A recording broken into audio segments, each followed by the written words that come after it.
Welcome back to Casual Bars Rugby. It is the round 4 prediction time. Excuse the air. As you can hear, the voice is a bit better. Still a bit sickish, but we move on. We got some priorities. We're looking at some of the betting odds. We didn't have a good round last weekend. It was bad. I think we had like 3 or 4 wrong predictions. Yeah, typical Casual Bars Rugby. But anyway, without any further ado, let's get into it.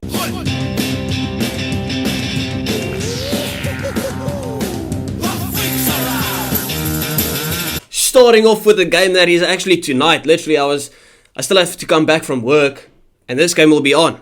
We got Uruguay versus Namibia. Namibia they just can't win a game. I said the wooden spoon will go to, Romania? But it might go to Namibia. The way that Uruguay's playing, I don't see Uruguay losing this game. Uruguay will get their first victory. I don't think it will be Uruguay's first victory in the World Cup. Didn't they beat Fiji like a couple of World Cups ago? Excuse me. I'm going with Uruguay. Uruguay by 17 points. I think Namibia's going to come out to play. Of course, they want to get a victory. They want to right the wrongs of the 96-0. But Uruguay will be too strong. Uruguay, 17-point victory. I don't think it will necessarily be a walkover victory, but 17 points will be fair enough. Moving on, you got Japan versus Samoa. This is a good game. You see, I don't like the betting odds on this game, because Japan is underdogs by 3 and Samoa, it's just a 1.6 times your money back.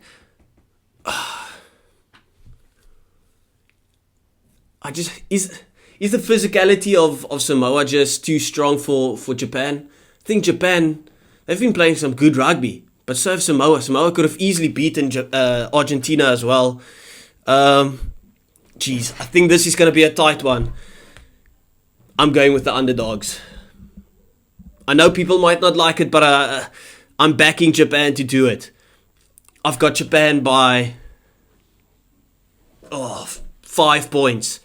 I think it'll be a tight affair, and then Japan will take it at the end, just snatch it. I know it's the underdog shout, but I've got Japan. I think I enjoy that shout. Big money back. Of course, moving on, New Zealand versus Italy. Now, there's a lot of people that saying Italy could cause the upset. Of course, never say never. But I don't think this is happening at all. I think New Zealand will want a statement victory. I don't think they'll smash Italy necessarily, but I do think New Zealand will want to put on a big statement win over here, just to say, listen, we aren't this beatable team all of a sudden, because we didn't play our best against France and then they smashed Namibia. So I've got New Zealand to take this one. I'm expecting a very good game. Listen, this is a must-watch TV, flary running rugby, and that's what people want to see. They don't always want to watch the box just crash ball every game. So I mean, I've got New Zealand to take this one by,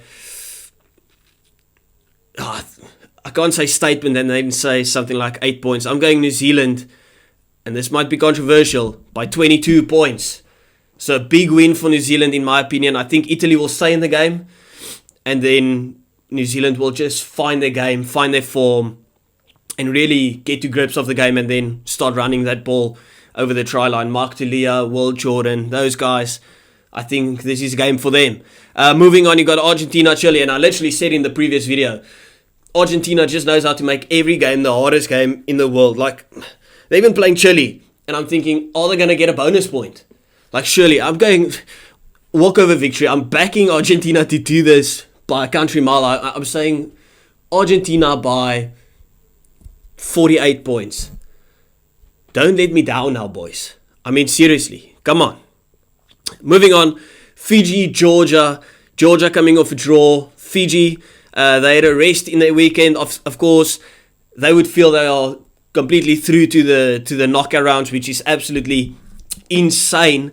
I'm backing Fiji, of course, to do it. I don't think Georgia has a walkover victory by any stretch of the imagination.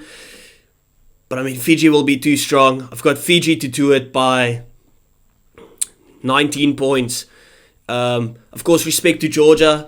They've been playing some good rugby. Of course, the previous time Georgia played Wales, they beat Wales. So it's not all done for Australia necessarily, but It is most probably.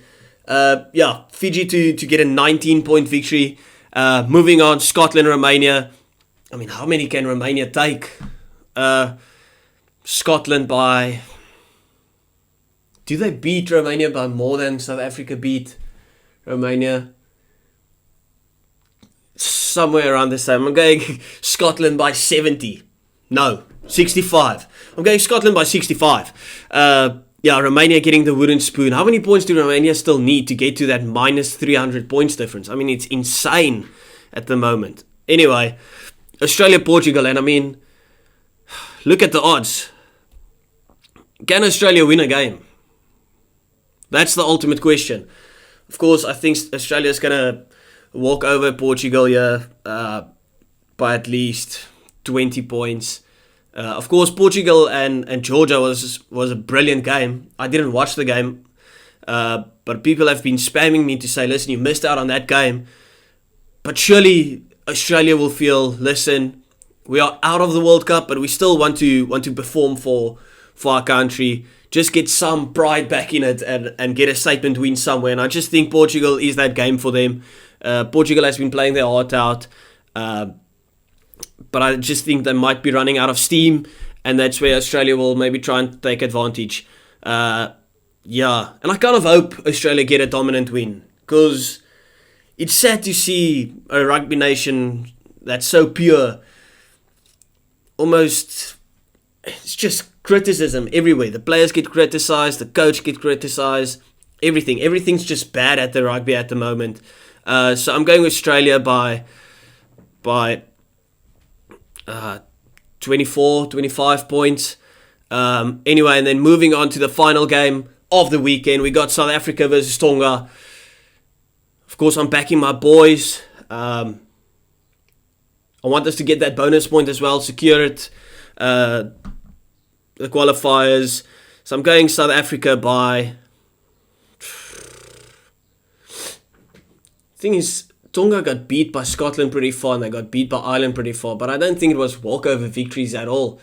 I'm going South Africa by 30. I'll just say South Africa by 30, but I think Tonga will come out and try and cause an upset. I really hope we go full strength, not take any liberties, stop playing with our food, just get it done and dusted. Match Tonga physically, because that's the thing that they do. Just match them physically and then get the points, focus on the quarterfinals afterwards. Don't start resting players now for the quarterfinals, okay? If players are going to get injured, they're going to get injured, okay? So, play the strong team, get Andre Pollard on the field to get some minutes. Of course, I still back Moni Lebok. I still want Lebok to have that 10 jersey rather than Andre. But seeing that he's there, throw him in there, see how he does, and we move on, okay? So, I'm not... Thing is, I don't want to look past Tonga because I still think Tonga has a performance in them. And I hope it's not against us. So, let me know what you think. See you next time.